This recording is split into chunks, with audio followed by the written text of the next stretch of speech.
שלום לכם. והרי סיפור על מקרה שקרה ביער להב. כיפה אדומה יצאה לה מרחוב פרפור לכיוון חוות שבדרון כדי לבקר את סבתה המרוקאית, ג'נינה. בדרך לבקר את ג'נינה היא הלכה, אספה פטריות מאזור החלמוניות שנמצא שם.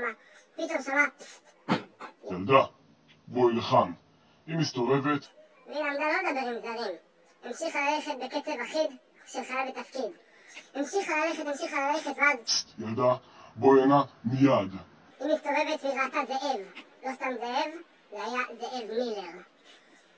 היא הסתובבה לזאב ושאלה את הזאב, זאב מה אתה רוצה? הזאב ענה לה. ילדה, אני רוצה לברר כמה פרטים ברשותך. מדובר בסקר, משאל עם של כיפות אדומות. הרי מדובר בסקר, למה שהיא לא תשתתף בו? היא שאלה אותו כן, מה אתה רוצה? הוא שאל אותה. ילדה, את רוצה לבוא איתי